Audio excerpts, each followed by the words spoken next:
आखिर क्यों मेघनाथ को सिर्फ लक्ष्मण ही मार सकते थे, राम नहीं? मेघनाथ लंकापति रावण का सबसे बड़ा पुत्र और युवराज था। माना जाता है कि रावण बहुत बड़ा विद्वान था।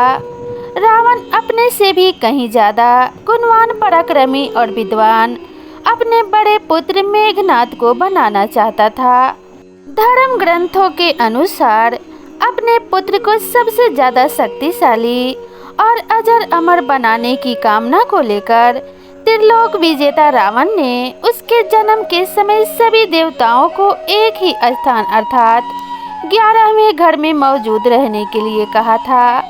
लेकिन भगवान शनिदेव ने रावण की आज्ञा का पालन नहीं किया और वे 12वें घर में जाकर बैठ गए, जिससे मेघनाद अजर अमर न हो सके। एक बार ऋषि अगस्त्य ने भगवान राम के दरबार में कहा कि रावण के पुत्र मेघनाद को स्वयं राम भी नहीं मार सकते, उन्हें तो केवल लक्ष्मण ही मार सकते थे। तो आइए जानते हैं कि ऋषि अगस्त्य ने ऐसा क्यों कहा था। मेघनाद को केवल लक्ष्मण ही क्यों मार सकते थे?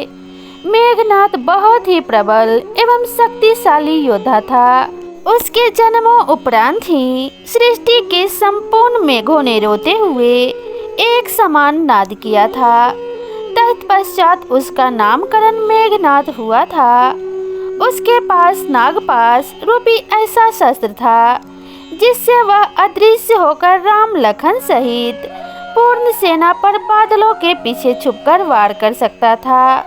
वह भली भांति जानता था कि संसार में किसी भी साधारण मनुष्य के हाथों उसका वध संभव नहीं है।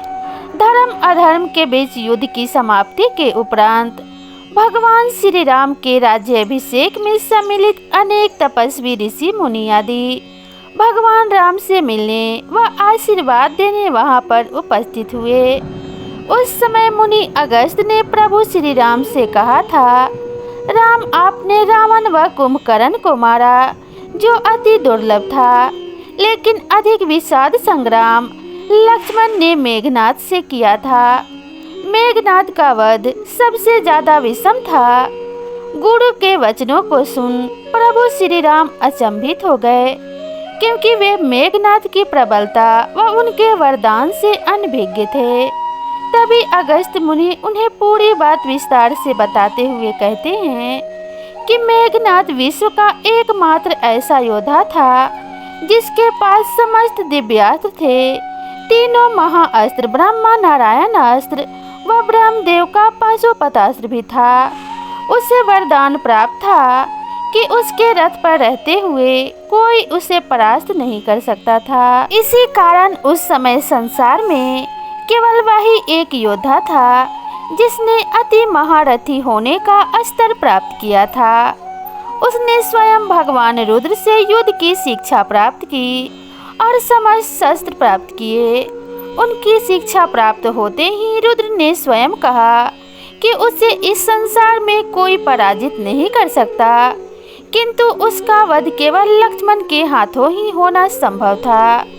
महर्षि के मुख के वाणी से मेघनाद का ऐसा वर्णन सुनकर भगवान राम विस्मयित रह गए। बोले, लक्ष्मण निसंदेह महाप्रचंड योद्धा है और उनके पास भी विश्व के सारे दिव्यास्त्र थे, किंतु उसे पाशुपतास्त्र का ज्ञान नहीं था, जिसका ज्ञान सिर्फ मेघनाद को ही था। फिर भी लक्ष्मण किस प्रकार से मेघनाद का वध करने में सफल रहे?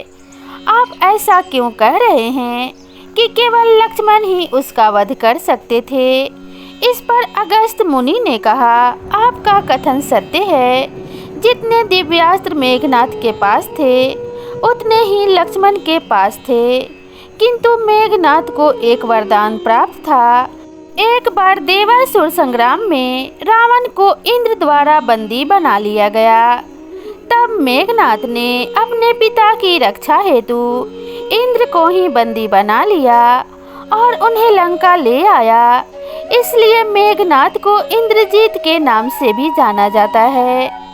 जब इंद्र को मुक्त कराने के लिए ब्रह्मा जी उसके द्वार पधारे तो ब्रह्मा से उसने एक वरदान रूपी अपेक्षा पूर्ण करने को कहा और अपने प्राणों की रक्षा व अमर रहने हेतु उसने यह वरदान मांगा कि मुझे वही मार सकेगा जिसने 14 वर्षों तक ना तो भोजन ग्रहण किया हो और ना ही किसी स्त्री का मुख देखा हो और ना ही निद्रा का आहार ग्रहण किया हो, अर्थात 14 वर्षों तक सोया ना हो। उसके इस वरदान की मांग को पूर्ण कर ब्रह्मा जी ने इंद्रदेव को मेघनाथ की कैद से मुक्ति प्रदान की।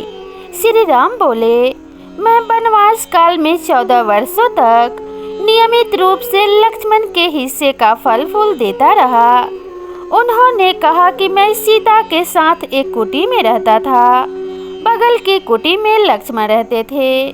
फिर सीता का मुख भी ना देखा हो और 14 वर्षों तक ना सोए हो, ऐसा कैसे संभव है? अगस्त्य मुनि सारी बात समझकर मुस्कुराए। प्रभु से कुछ छिपा है भला? प्रभु श्री राम को तो सब कुछ पता था। दरअसल सभी लोग सिर्फ श्री राम का ही गुणगान करते थे, लेकिन भगवान राम चाहते थे कि लक्ष्मण के तप और वीरता की चर्चा भी अयोध्या के घर घर में हो। अगस्त्य मुनि ने श्री राम से कहा कि क्यों ना लक्ष्मण जी से यह पूछ लिया जाए। तब लक्ष्मण जी आए तो राम जी ने कहा कि आपसे जो पूछा जाए उसे सच सच कहना। प्रभु श्री राम ने पूछा, हम तीनों 14 वर्षों तक साथ रहे, फिर तुमने सीता का मुख कैसे नहीं देखा? फल दिए गए, फिर भी तुम अनाहारी कैसे रहे और 14 वर्षों तक सोए नहीं? यह कैसे हुआ? तब लक्ष्मण जी ने बताया, भैया जब हम भाभी को खोजते हुए ऋषिमुख पर्वत पर गए तो सुग्रीव ने हमें उनके आभूषण दिखाकर पहचानने को कहा था। आपको स्मरण होगा, मैंने उनके पैरों के आभूषण के अलावा कोई अन्य आभूषण नहीं पहचान पाया था, क्योंकि मैंने कभी भी उनके चरणों के ऊपर देखा ही नहीं। 14 वर्ष नहीं सोने के बारे में लक्ष्मण ने कहा कि आप और माता एक कुटिया में सोते थे और मैं रात भर बाहर धनुष पर बाण चढ़ाए पहरेदारी में खड़ा रहता था। निद्रा देवी ने मेरी आंखों पर पहरा करने की कोशिश की तो मैंने निद्रा को अपने बाणों से बेध दिया था। निद्रा ने हार कर स्वीकार किया कि वह 14 साल तक मुझे स्पर्श नहीं करेगी, लेकिन जब श्री राम का अयोध्या में राज्य अभिषेक होगा और मैं उनके पीछे सेवक की तरह छत्र लिए खड़ा रहूंगा, तब वह मुझे घेरेगी। आपको याद होगा, राज्य अभिषेक के समय मेरे हाथ से छत्र गिर गया था। लक्ष्मण जी ने आगे बताया कि जब मैं फल फूल लाता था, आप उसके 3 भाग करते थे। एक भाग आप मुझे देकर मुझसे कहते थे, लक्ष्मण फल रख लो। आपने कभी फल खाने को नहीं कहा। फिर बिना आपकी आज्ञा के मैं उसे खाता कैसे? मैंने उन्हें संभाल कर रख दिया। लक्ष्मण भगवान राम से कहते हैं, मैंने गुरु विश्वामित्र से एक अतिरिक्त विद्या का ज्ञान लिया था। इससे बिना अन्न ग्रहण किए भी व्यक्ति जीवित रह सकता है। उसी विद्या से मैंने भी अपनी भूख नियंत्रित की और मेघनाथ मारा गया। यह सुनते ही प्रभु श्री राम फिर से भाव विभोर हो उठे और लक्ष्मण को गले से लगा लिया। तो प्रेम से बोलिए सिया राम की जय, लक्ष्मण जी की जय और हनुमान जी की जय। तो दोस्तों, आपको ये कथा कैसी लगी कृपया कमेंट करके ज़रूर बताएं। वीडियो अगर पसंद आई हो तो वीडियो को अपने फ्रेंड्स और फैमिली के साथ शेयर करें, और अगर आप मेरे चैनल पे नए हैं तो चैनल को सब्सक्राइब करना बिल्कुल न भूलें। आपके एक लाइक और सब्सक्राइब से हमें बहुत ही मोटिवेशन मिलता है। तो दोस्तों, इसी तरह के नए नए वीडियो के लिए मेरे चैनल से जुड़े रहें। तो मिलते हैं इसी तरह की नई ज्ञानवर्धक कहानी और कथा के साथ। तब तक अपना और अपनों का ध्यान रखिए, खुश रहिए, स्वस्थ रहिए। नमस्कार।